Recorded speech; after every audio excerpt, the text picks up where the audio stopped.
Hi, everyone. Welcome to our Filipino American Directors panel. I'm Jess Vu. I am the Communications Manager at CAPE. And if you don't know about CAPE, we are a nonprofit organization, all women-led, that has been around for about 30 years. We empower and educate Asian Americans and Pacific Islander creatives in the entertainment industry. We're really excited to have this conversation today, and I want to also give a shout out to our amazing community partners, including Diaspora, or however you want to pronounce it, Diaspora, FilAm Creative, and Cinema Sala. Please follow all these groups who support Filipino creatives and other multicultural communities. In the meanwhile, CAPE is so excited to have these amazing filmmakers tonight, and I will let our moderator introduce them. But we can celebrate Filipino Americans outside of Filipino American History Month. So I'll hand it off to Dino. Hey, Dino. Hey, Jess, thank y'all for having me. I am excited to do this panel. We are just keeping the party going after Filipino American History Month, because why not? Why not just make it a year? I mean, exactly. why not? We'll keep the party going. So I'm excited to talk to these wonderful people today. Outside of Filipino American Heritage Month and outside of Asian American Pacific Islander Heritage Month as well. Yeah, every day, every month is, celebrate yourself, no matter how you identify. Because we don't need no one to tell us. I'm sure. Well, I will let you take it away. Yeah, cool. Thank you all for joining us today. My name is Dino-Ray Ramos, for y'all don't know me. I am the founder and creator of Diaspora, which is a alternative Hollywood trade publication that focuses on people of color, queer people, disabled people, women, and all other marginalized communities in film and TV. Speaking to that, I want to welcome our panelists today, this wonderful group of Filipino brothers and sisters and people. First, I want to welcome to this virtual stage Geena Rocero, an award-winning producer, director, model, writer, public speaker, trans advocate, television host. What else? Fashion design. I don't know. Fashion designer? Are you a fashion designer yet? Maybe. Yeah, we'll never know. I'm very open to possibilities. She recently directed and produced Caretakers, a 4-part original documentary series with CBS featuring stories of Filipino American heritage, Filipino American frontline healthcare workers that premiered earlier in October, and as part of the celebration for Filipino American History Month. Geena, thank you for joining us from the East Coast, representing. Hi, darling. Here. Yes, I'm excited to have a little talk today. Next up, I want to welcome the one, the only, Mr. Dante Basco, who is known for numerous kinds of hats, figuratively and literally. He is known for his voice acting roles in Avatar: The Last Airbender, American Dragon, Jake Long, Carmen Sandiego, as well as, of course, the iconic performance in Hook. He made his feature directorial debut with the family comedy The Fabulous Filipino Brothers, which premiered at South by Southwest. Recently got acquired by 1091 Pictures and will make its debut in February 2022. Yes. Dante, thank you for joining us. Geena, how are you doing? I'm excited to, hang out with you and talk. We're gonna get into it. We're gonna get into it. And last and certainly not least, we have Rain Valdez. She got her start playing Coco in season 2 of TV Lance Lopez and doubling it in Amazon's Transparent as Miss Van Nuys on screen and producer and behind the scenes. She has been named one of Outfest's LA Next Generation of Filmmakers and is an inside. Wait, what is this? Sorry. I mixed this up. But anyways, Rain just received her first, or you received it. You are Emmy nominated. Let's say that Emmy nominated for.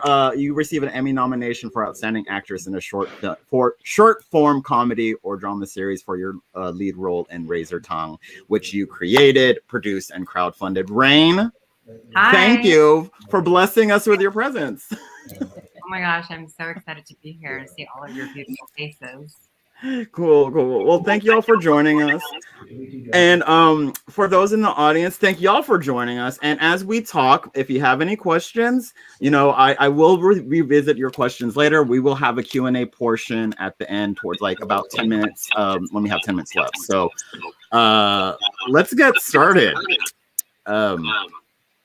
So when y'all first, I'm hearing a little echo. Are y'all hearing an echo too, or is it just me?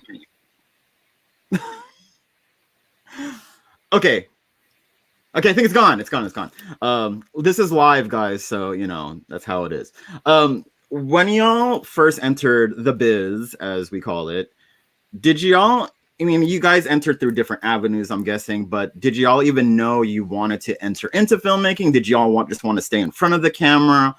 What was y'all's kind of plan when you first, entered this business? Geena, we could start with you, go to Dante, and then Rain. Sure. No, thank you. I mean, I was, for so long, I was in front of the camera as a fashion model. So let's start there, right? And then I think, let me see, I think I just got to a point, well, the little backstory here. I moved to New York to start my career in fashion, and for the next 8 years I was living stealth. I was in a closet. My model agent didn't know I was trans, and yes, in a way that was amazing, to have lived that dream. But at some point, the internal struggle of hiding that back just got too much. And then I was also going through the process of like, what else that I wanted to do. And when I decided to share my story, I came out on a public platform like, the TED Talk. And when that went viral, I started, talking to different places. I started, working with the UN, started working with different entities. And it just got to the point that like, I would be in conversations with people making decisions about the lives of my community, trans people all over the world. And there was a disconnect about like the statistics that they know and the stories that they know. So at some point I made a decision, you know what, I think I need to tell more stories about what it means to be a trans person, as an immigrant, as a Filipino, and combine all of that.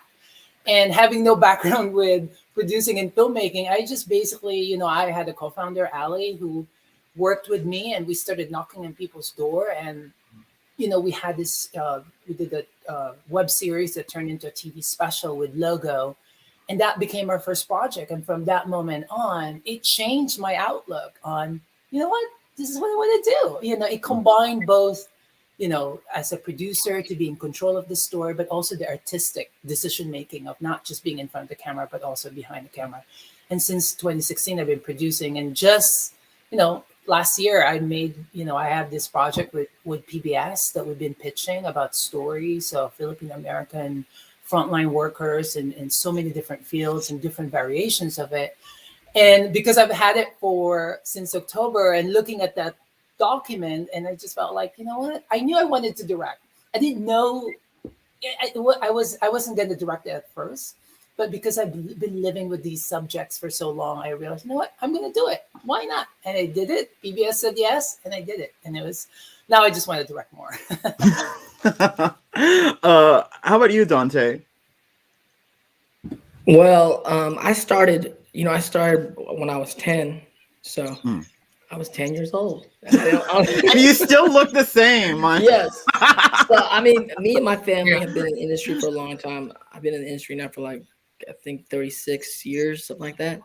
And, I started as a break dancer in the Bay Area even before I was 10. And then the way this town works out, this kind of like this industry, this Hollywood industry, is like everyone figures out how they do it, how they do Hollywood. There's no real right or wrong way to do the roadmap of Hollywood. You research your heroes and you read all their biographies and you try to learn from their lessons, but you actually can't do what anyone does.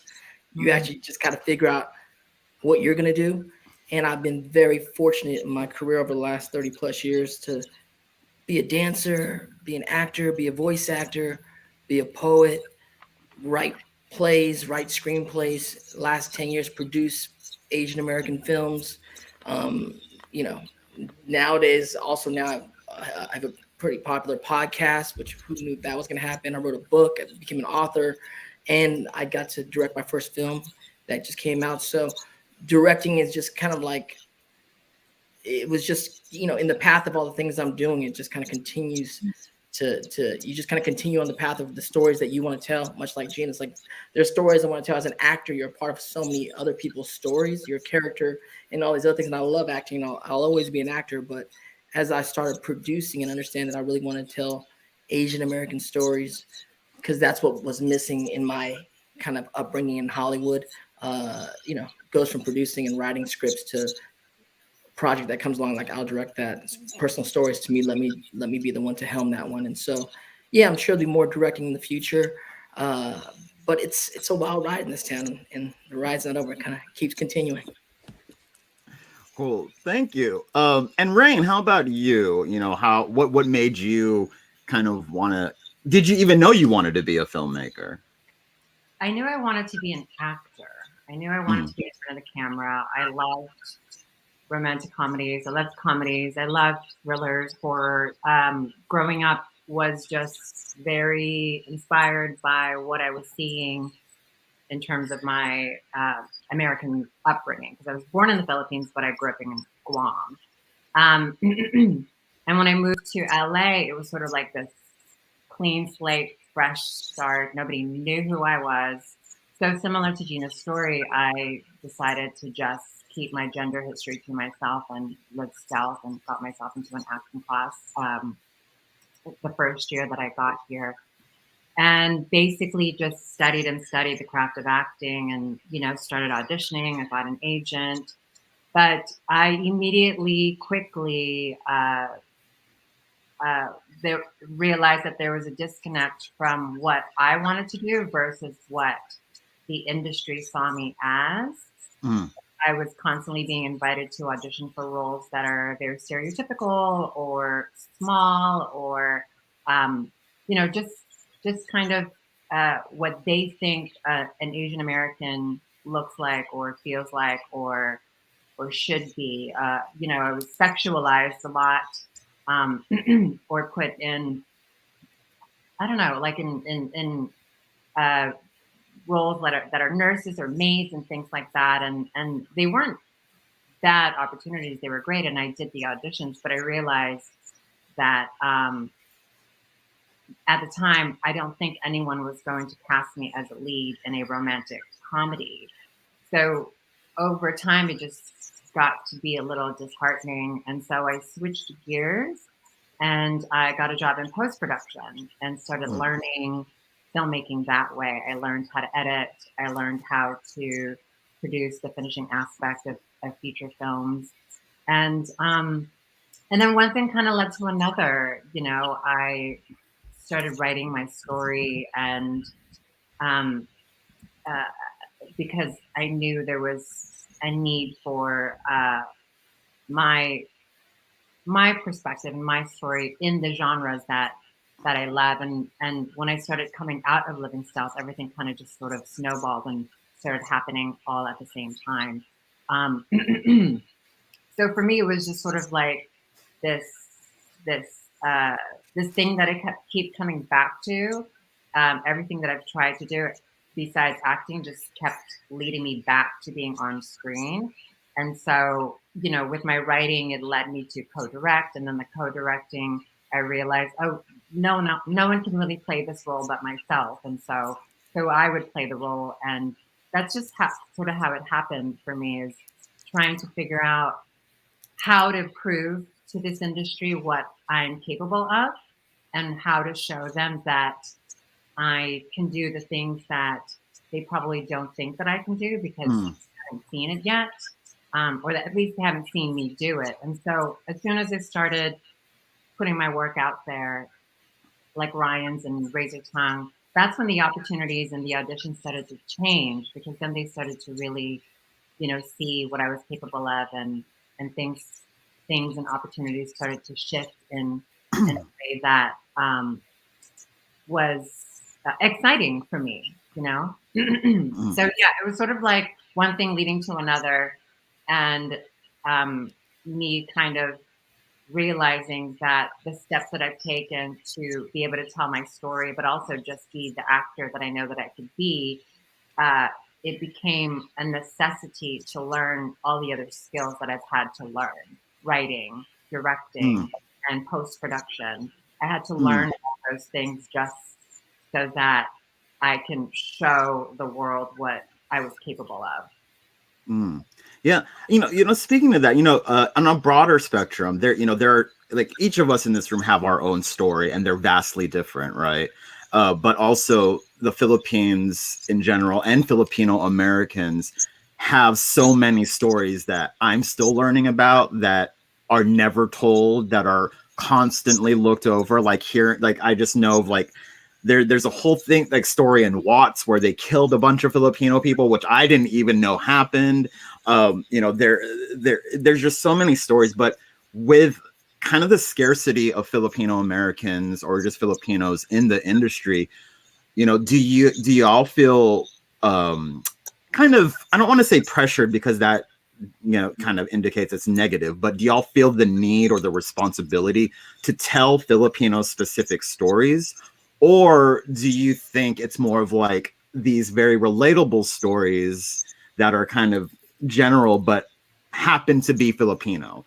How do y'all go about doing that? Do you feel the need that, since there are hardly any Filipino stories, that you need to tell them, or or you just kind of tell what you want with I think Filipino it's just a faces? bigger conversation of responsibility, right? I mean, like, let me also just say, I mean, when I first told my story, when I, shared my story to the world that I'm trans, there was this is around to 2014, there was that expectation that you have to be this very respectable trans person, and that respectability politics at the end does not serve the authenticity and what really makes you as a person.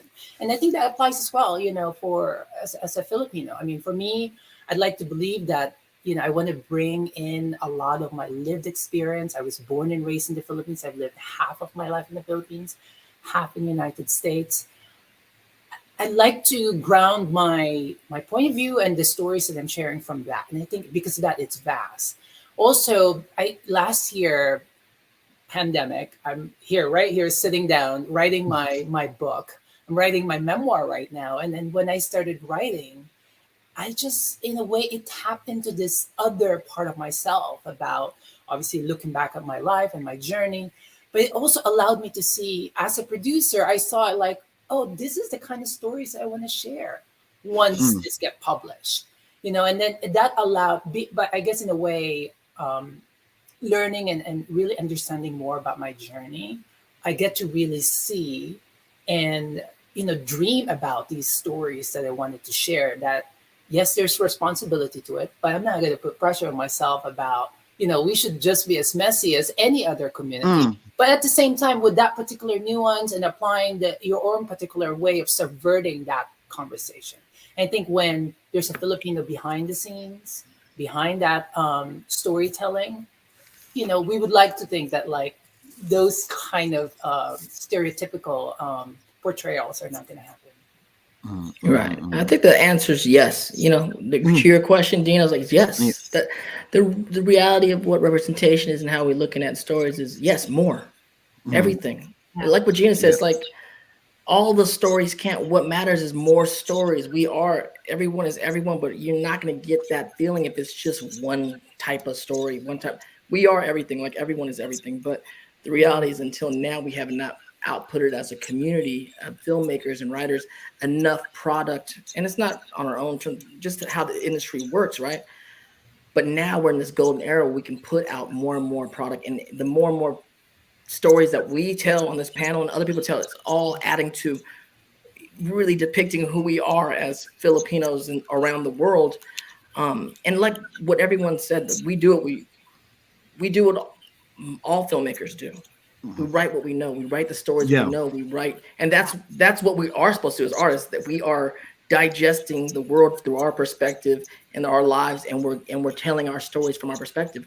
The way the industries work, it's always worked like that. It just so happens that since the birth of Hollywood and the people that kind of control the machine, we're white straight males, and it's not racist, or it's their business. Is they were doing the same thing. They were producing what they knew.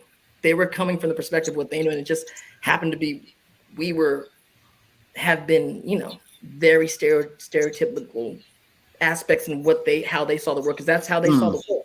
But as the world is changing, now we're in a whole new era of media, digital, traditional, everything, where our stories, the authenticity of, you know, we can no longer just come from that one group that has kind of controlled content, you know, 90%. You know, if you think about Hollywood and you think about the movies since the birth of Hollywood, 99% of these films are about white straight males and were produced by white straight males, which is, again, that's the way the system was built. But the world has changed, and so this new world is us behind the camera, not just being in front of the camera. It needs our voices as directors, as writers. We need to write the stories because it's our stories. They can't tell our story at the end of the day. Yeah, we have to tell our story, and that's what I love. What's happening, especially on this panel. Yeah, Ray, do you want to add anything? Yeah. I agree. I think there is a little bit of a pressure, but more so an urgency than pressure. Like, I don't feel pressured. I do feel the sense of urgency to tell our stories. But I think there has to be a balance, right? Like, it has to be fun. It has to be, you know, a personal story. It has to mean something. I have to be excited about it. And for me, it's like what Dante was saying. We already have this Hollywood model that was created by cis white people, and for me, it's about a little bit of both. Like, I want to tell my story, but I also want to tell it in the framework and in the genre that I've historically been erased from, right? And so, like, I want to show you that Filipino Americans and trans people can also be in a romantic comedy or in a horror film and slay the heck out of it. So it's getting people to relate to us in the genres that they're familiar with and that are easily digestible, but we just happen to be Filipino and we just happen to be trans. And I think that's how we create this invitation of getting the world to recognize us for our humanity versus just telling a story from, you know, the struggling perspective or the traumatic perspective. There's a space for those, absolutely. But I think I'm more interested in the spaces where we get to have fully lived, privileged lives, because we deserve that as well. Definitely, yeah. And I think what Rain just said about, I think collectively everyone says, like, yes, you do want to tell Filipino stories, but you don't want to be pigeonholed in that, because I think so often, is especially in any sector, any space, we, like, even in journalism, when I was at Deadline, I was seen as the diversity person. All stories about queer people, about Asians came my way, which I don't mind. But I also want to talk about, you know, Marvel movies. I want to talk about, you know, sci-fi stuff. I want to talk about, you know, Black comedies, dark comedies. It's really interesting in how this industry is, because, like Dante was saying, they see us a certain way. And this, let's be honest, Hollywood was not built for us to succeed. It was not built for us, for anyone who's not white, male, cis, able-bodied. You know, it was not built for us to succeed. So now that, you know, I always think about the very first X-Men film, about how when that voiceover that Professor X says is like, sharing isn't like humanity's great. You know, they're not really good at sharing. But times are changing. Yeah, I hope so. I mean, it's slowly. Well, the thing about it is, we got in this industry because we love this industry. We love films. I love movies. I love television. I mean, I think one of the reasons why we're all here as filmmakers is because we love Hollywood. And why do you love it? Because we see ourselves in the movies we grew up on the TV shows we grew up on. And they weren't Filipino people. They weren't Asian people. They're more than likely white people, or sometimes African American and whatnot, but that's the magic of storytelling. We're storytellers. And so the trick is to tell these personal stories so well. And again, like Rain said, like Geena said, see the humanity in us, that actually people see themselves in our stories. And that's really where we ultimately, like, of course, can represent Filipinos because I'm Filipino, but I can watch The Godfather and we see our family in that. We can watch Big Fat Greek Wedding and we see ourselves in that. When the great thing, how things are changing, like we just sold our film to 1091, and 1091's not, they're like, we're not buying this film because it's an Asian film. Like, we love this film. Like, we think white people are going to see their families in your family. And that's the forwardness of where it's all going. Yeah. Of course, there's an outlook of we're Asian, this and that. But when you tell these stories and they're real personal stories, it connects to the humanity of the audience. And then that's where we ultimately, I think, collectively, we want to get to. I think there's that adage, right? That the more specific and authentic and truthful that you go to, it becomes a general. It connects to the general audience because the truth really is the truth. I'd like to believe that. Yeah. But certainly, no, it is. There's a conversation about access and being allowed to tell that most truthful conversation, and those two things go hand in hand. Yeah. I want to talk to Geena and Rain for a moment. As part, y'all are trailblazers for the LGBTQ community, specifically for the FilAm Filipino LGBTQ community. And it's so often in the queer community and Filipinos. I'm always trying to navigate that sometimes because it's like, I'm assuming a lot of us were raised Catholic in this. We have all that Catholic guilt on our shoulders, right? But for Geena and Rain, do you feel that, of course, we're talking about pressure and urgency. To add on top of that, your queerness, your transness, I guess you would say, or, do you feel more urgency and pressure with that? Because y'all are leaders. We look to you, especially the queer community. And it's like you go beyond the FilAm community as well, which is, there's an advantage there as well. But do you feel that, with your work, that you're paving the way for more of these stories? And how are y'all doing that? And how do you kind of because I know both of y'all are just kind of doing what you do and doing what you do best, but do you keep in mind I need to do X, Y, and Z because I'm in this platform? I know we touched on this before, but I kind of want to go into, especially with LGBTQ identity, because it's such an interesting space, intersectionality, and how to kind of we're not having a trauma war here, but there is an extra hurdle I'm guessing y'all have to jump over. But how do y'all approach that space? Yeah, I think. Do you want to go? You go first, sis. No, I was just gonna say. As I mentioned before, I was born and raised in the Philippines. I came from the culture of transgender beauty pageants that is so prevalent in the Philippines.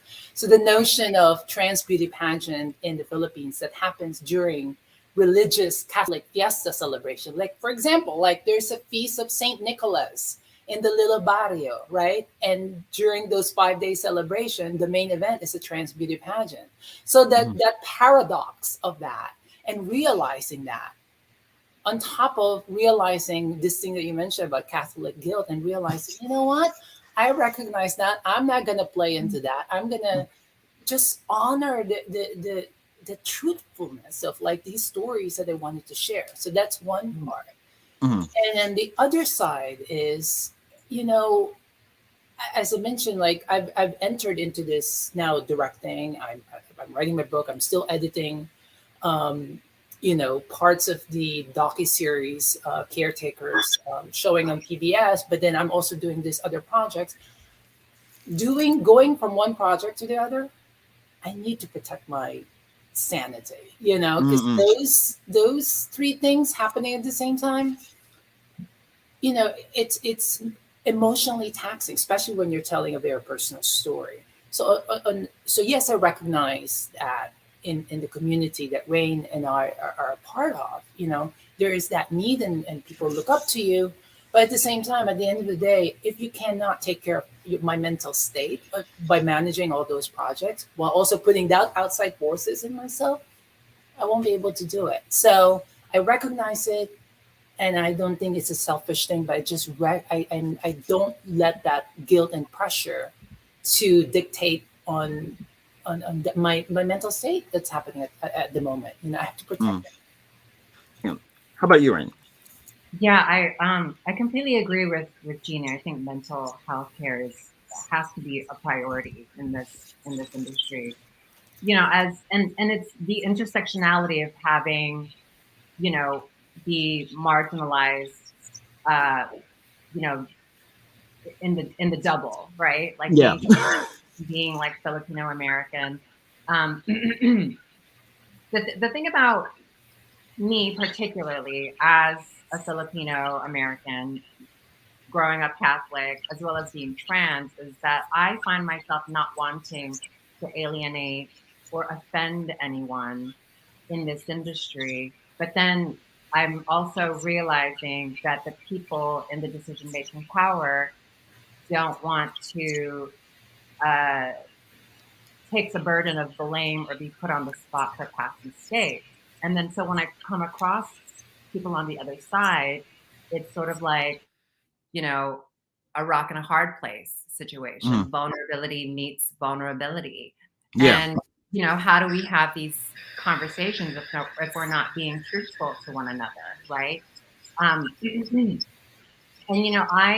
I teach I teach an LGBTQ acting class. It's like the one and only LGBTQ acting class here in LA.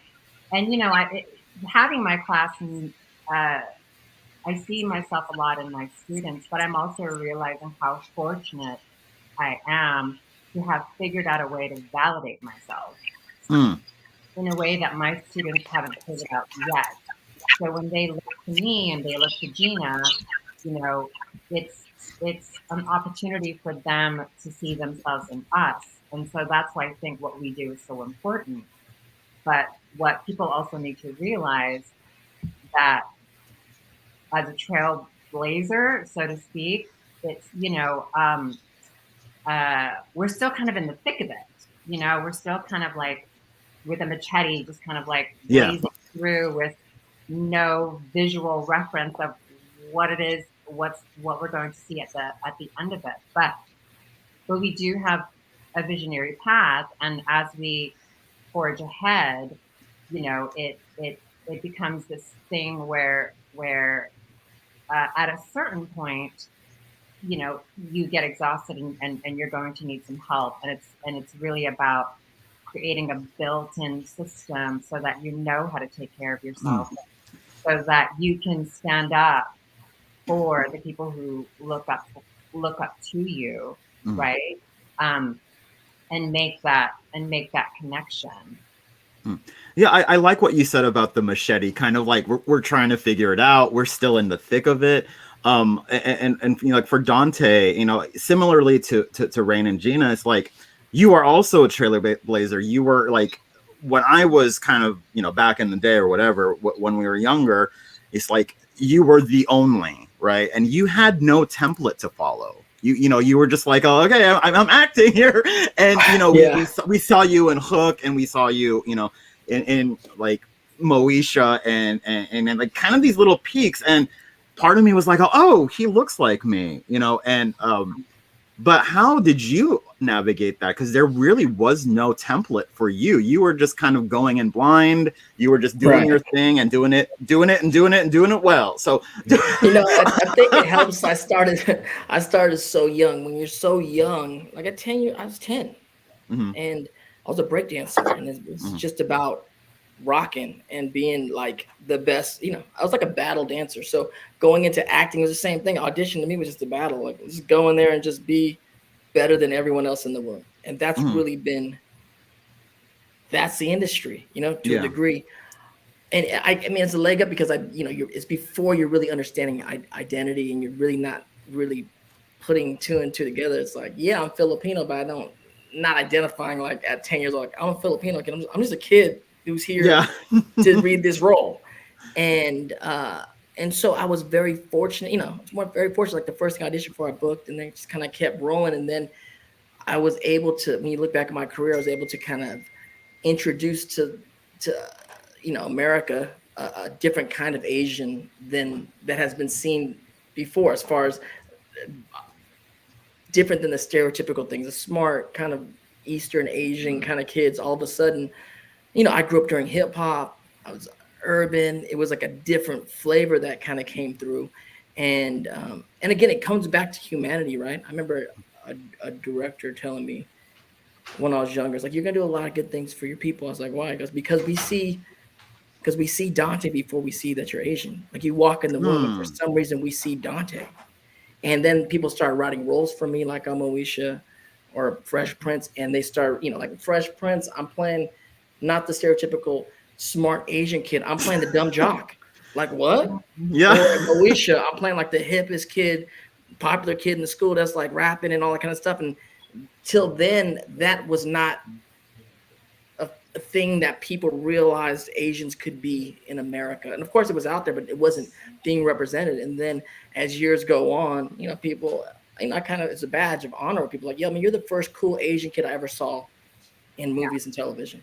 And for a lot of people that didn't grow up around Asians, that adds to what the possibility of what being Asian could be. Because if you didn't grow up around Asians on your block, you think maybe Asians are just these kind of people. And of course, we are those kind of people. But we're like you guys said, we're all everything. It's just the access to what everything is has not been there. But now we're at a place where we can. And I guess I'm thankful that I started so young, so it didn't really feel like a battle. Not till I did the debut did I realize, oh, hold on a second. This is that was the first Filipino film ever produced in Hollywood. And so that moving forward really influenced, like, I want to tell stories about us and give us opportunities and give the next generation opportunities. And the machine continues to go on. And that's the template that we're coming from and we'll continue to work in. But, we have to help out. If it's not for us, if we're not going to do it, they're not going to do it on their own. It's like, it's on us, the ones who are able to do it. We must do it. Otherwise, what are we doing? And so I don't know if it's responsibility. It's just, I don't know. It's just kind of part of the, I don't know. It's like, you guys understand what I'm saying? Like, this industry, someone equated this industry to me one time. He said, I'm not religious, but in a lot of ways, it's the whole act of what we're doing is a religious act. Like, by all odds and all, we're not supposed to make it. As you said earlier, Dino, this industry is not built for any of us to win. The fact that we won in any way, shape, or form is beating all the odds. In a religious situation, there's no facts that any of it exists. Don't matter what you're talking about. The ones who choose to believe solely on faith, because scientifically, none of it exists. Yeah. Same thing with this industry. My God, we're getting deep here. It's my aunties, hopefully they're not watching. They're gonna. In the industry, if you look at now I'm feeling guilty, our families don't want you to go do this not because they hate us, because they love us. They don't want us to be hurt. They know we're 1 million to 1 shot. If you're lucky, we're probably 10 million to 1 shots.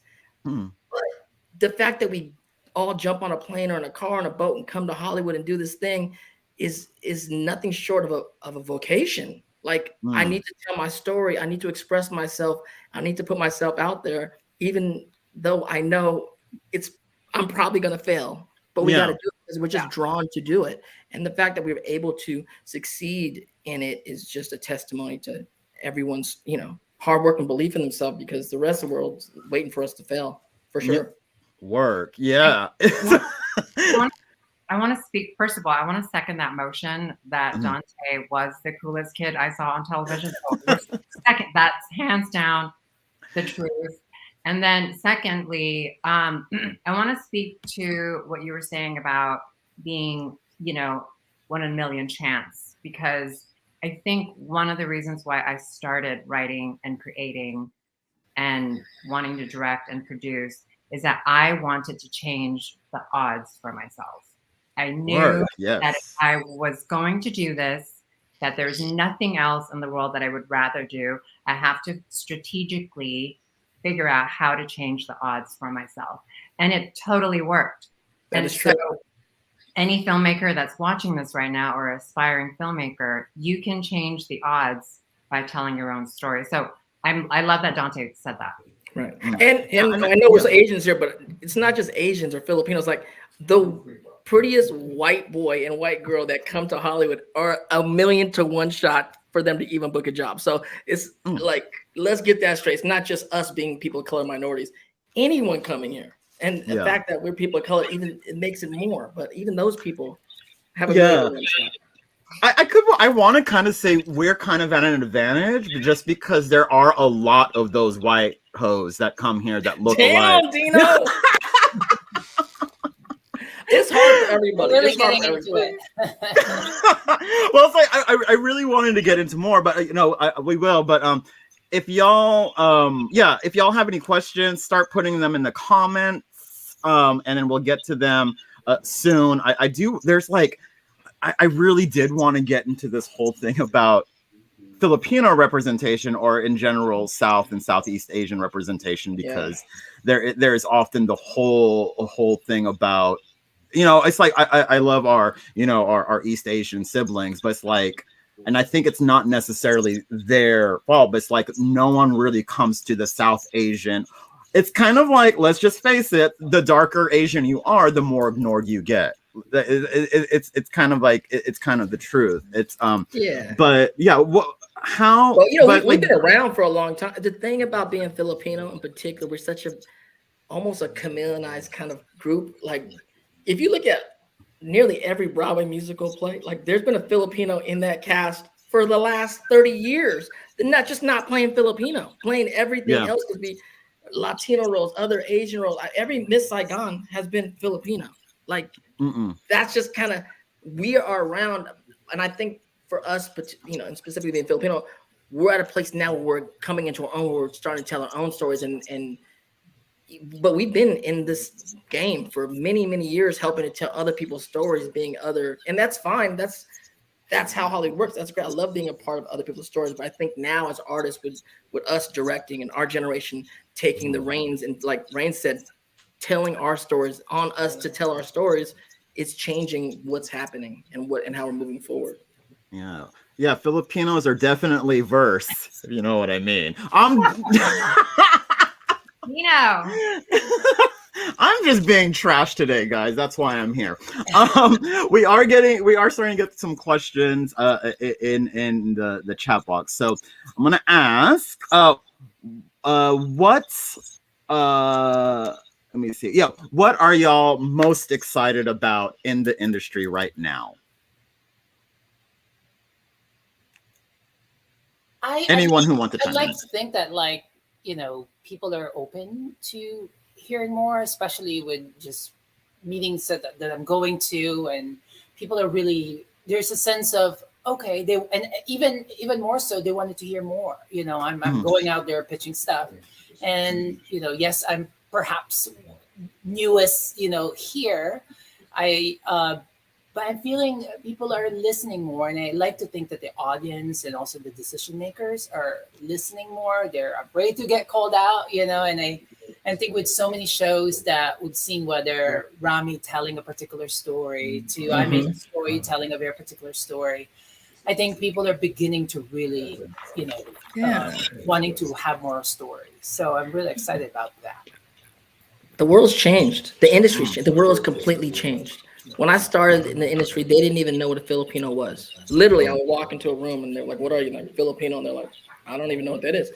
So the world has completely changed, which is great. We as Asian in Hollywood, in pop culture in Hollywood, we're at the highest profile we've been in Hollywood in the history of Hollywood. Like, what? Like, Crazy Rich Asians, yes. Parasite winning an Oscar, yes. Shang-Chi, first Marvel superhero. We're next, Dante. We are next. That's what I'm excited about. I'm excited that, we are in this golden pioneering era for Asian media in the world. Squid Games is the #1 show in the world. Like, this is all very exciting. I always like to kind of like, not pump the brakes a little, but I like to like warn people or just remember, like, I'm also old enough to be around for the Latin explosion in the 90s, and stars did happen. J-Lo's happened, Mark Anthony's happened, Ricky Martin's happened. The stars will rise out, but if we don't continue to make product, the George Lopez show is going to get canceled. Fresh Off the Boat did get canceled. If we don't, we can wind up back in a situation where we're like, well, what are we doing? It's on us as the creators to keep creating, and keep giving us better odds, like Rain said, to do these roles, to tell these stories. And it's completely 100% on the community, but not just on us as filmmakers. It's also on the community at large to support these stories, to watch these movies, to download the songs. It's all connected. We're all connected. Yeah, I'm very excited. I do believe that we're on the precipice of something very, very new, like a new Hollywood is emerging, and I'm really excited to have autonomy of my own stories and our stories as filmmakers. And I'm also really excited because I think I'm starting to see a shift with, the white cis het storytellers, and they're getting more involved in conversations, and I'm really excited to free them from the burden of telling the stories for us, right? And for us to come in and say, hey, we can take responsibility for our own stories. We actually want accountability for our own stories because we know how to tell them. So, it's sort of shifting from the cancel culture and complaining culture and actually taking actions of, what we can do as a community of creatives and filmmakers, like actually really stepping up and taking control of the narrative in our own way, and then proving to Hollywood, like Dante was saying earlier, we love Hollywood, right? We've always wanted to be a part of it because we know that Hollywood has the power to make or break a life. And for us, there's a deeper responsibility to tell our stories. And what I'm seeing is more of us kind of standing up and taking and wanting to take that position of power. Yeah, good points all around. This is an interesting question from Christian Kabuai, who, shout out to him, he designed some of my tattoos. Are there any thoughts on how your work is viewed in the Philippines? That's an interesting question. I'd like to, well, after I came out and did my TED Talk, I went back to the Philippines. I did a lot of advocacy in the Philippines. I'm still very much in touch with my, Filipino friends. I'm talking to my trans mother all the time. So for me, it's balancing that. Like, for example, we did the second episode that we had on the PBS series that I have, Caretaker series. There was a conversation about Babaylan, the pre-colonial the gender fluid identity that are healers and that could tell the future. So I know that because I was born and raised in the Philippines. I'm in touch with that community of the University of the Philippines, Babaylan, and the importance of that. And for me, there's also this notion of decolonizing my understanding of that. I personally have to have gone through that process because when I was born in the Philippines, it's very colonized mentality. You cannot question anything that happens in religion, in the Bible. And call it fortunately or unfortunately, I had to, move to the United States to see the bigger picture of other stories the way we're told. Because growing up, we were told like Ferdinand Magellan discovered the Philippines. So when I left the country, and I understood a little bit more and see it from the outside perspective, I had this full circle. So I'd like to believe that I'm bringing all those perspectives and the stories that I'm sharing, which I hope that is connecting to audience in the Philippines. Yeah, like for like someone like Dante, like since you're both being Filipino American, how does that? Because I think compared to other Asian cultures, I feel like it's a little different. Yeah. Definitely different. I mean, as I got older and I started going back to the Philippines, is really important. One of the vignettes in my movie is we shot in the Philippines, and it was really important to me because I wanted to talk about it and talk about FilAm's going home and what that means. I mean, going home and connecting to the homeland changed my life. Will change. I always tell FilAm's like, go home. It will change your life. We are Filipino. We always.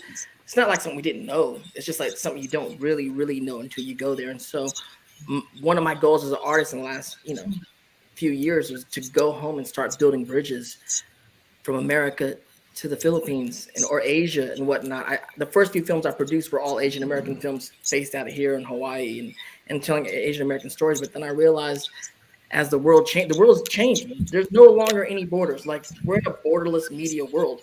Like I said, Squid Game is the #1 film series in the world.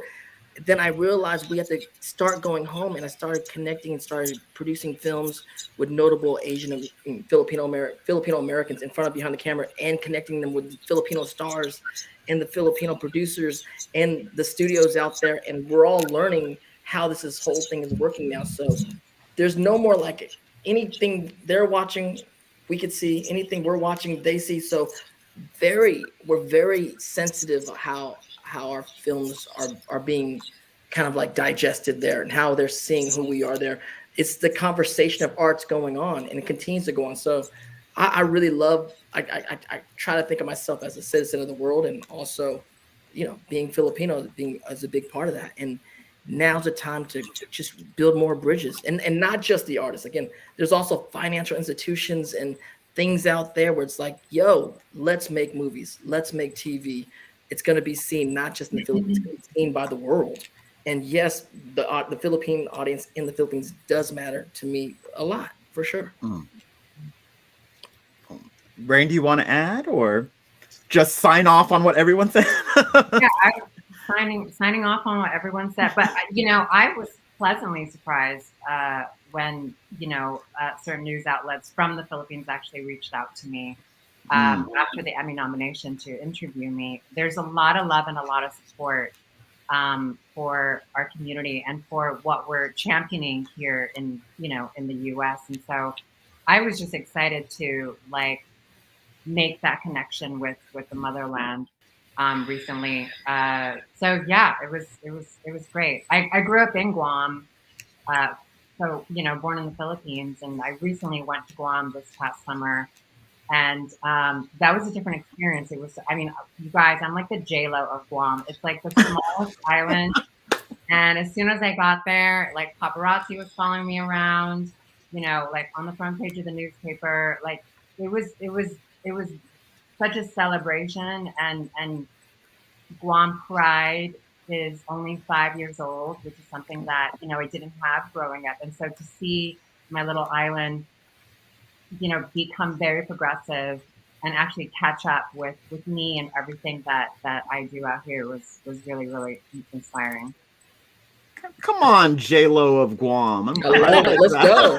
Rain, let's go to Guam. Let's go. Down. Let's rock. If we go to Guam with Rain, we'll be taken care of. We'll say the name. We'll say the name. It's like, I know Rain, so we're running out of time here, but I do want to ask this one last question. I think someone asked a similar question, and it was in my questions as well. But what other kinds of FilAm stories do you want to tell? And aside from that, what other FilAm stories do you want to hear from other members of the community? That's a really good question.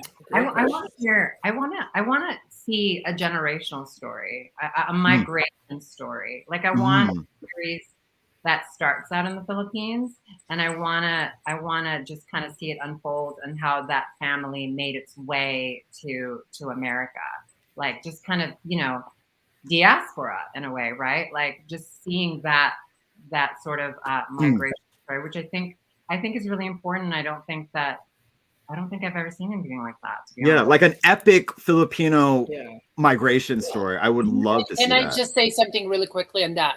There's a new musical that's being produced called Larry the Musical, which tells the story. Obviously, it's musical, which tells the story of Larry at Lyon. That covers wow. that particular Oh my journey God. of and they finished the crowdfunding. They're going to the next production. So just take that. I mean, alluding to what Rain said, that covers that. But obviously, there's more. Mm. How about you, Dante? Yeah. What do you want to of tell? What do you want to course. hear? I mean, America's in the Heart, Carlos Bulason's story. We're all still waiting for someone to make that movie. It's just an epic story. And then I don't know. There's so many more. I mean, I just want to see. I'm interested in anything. Like most Filipinos, if there's anything that Filipino comes out, we all gotta watch it. We all want to support it and see it. I also, in case anyone's like writing it or creating it, I want to throw my hat in playing Imelda Marcos. Yes! Imelda Marcos. Oh yeah, Imelda Marcos' story would be great. Yeah, sure.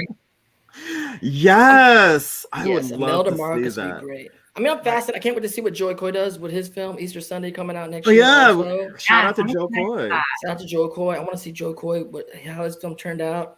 I mean, I'm excited. There's so many great stories that are coming out. And at the end of the day, I'm sure we're all going to be surprised by somebody, probably some kid that directs or produces something online. We're like, oh my God, this dude killed it. Because the world's changed. I mean, all it comes down, we're just storytellers. And the thing that transcends are great stories. So we just want great. I mean, you guys have all told great stories because they're your personal great stories. And so I look forward to the other great stories that are coming from our people. Yeah. I know they're coming. I feel it. Yeah, I think I feel it in my bones too. I do feel like there is this kind of like slowly boiling Filipino renaissance in entertainment that is happening. And I'm definitely looking forward to it. I mean, I personally know of some projects that are in the works that I can't say out loud because she's on the inside, y'all. But I'm excited, and I do feel like there is some sort of renaissance happening with us soon, and I just hope we get our things. But we are out of time. Geena, Rain, Dante, thank you all so much for joining us. Y'all are icons. Y'all are great. Loved seeing you. I know I'll see you in person one day. And the audience, thank you all so much for tuning in. Thank you, Cape. Thank you, Cinema Sala, FilAm Creative. Let's just keep this party going. Thank you all so much for this. Was just such a delightful conversation. Dina always makes it really interesting. Because I'm like always the trashy one that says something like "ho." Like I did say "ho." Dino did say "ho." We got that on tape. Dino and it said always that. makes for, and it will live on Kate's YouTube channel. Yeah. Don't cancel me, y'all. Oh, whatever. Anyway, thank you so much, Dino, Geena, Rain, and Dante for having this delightful conversation. We had a really active audience in the chat, so thank you everyone for tuning in. Thank you all for sharing your time, your experience, and your stories, and I hope we see more of your stories. Unfortunately, that's all the time we have. But I do want to shout out to our community partners. Oh, this actually already popped up on here. Our partners, Dino and his platform, Diaspora. You can follow them at Real Diaspora. Let me pull it up here. There you go. Follow them on Twitter or Instagram, and at their website at thediasporatimes.com. Yes. I also want to shout out FilAm Creative. Oh. See, let me pull there it you up. Go. There it is. It's there. Oh, it's Jess. Jess is frozen a little bit. She's back. Okay. You're freezing a little bit, Jess, but we could see it. We could see it.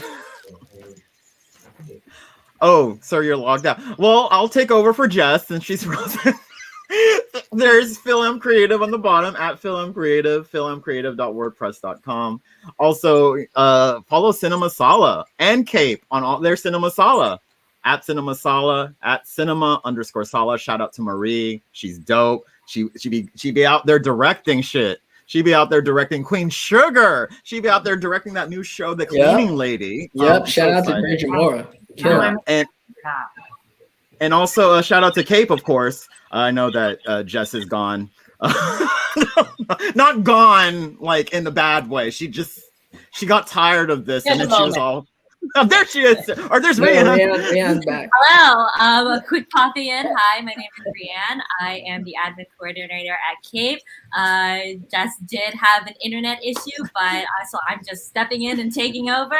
But thank you so much, Dino, Geena, Rain, and Dante for such an incredible conversation. Thank you to everybody who tuned in.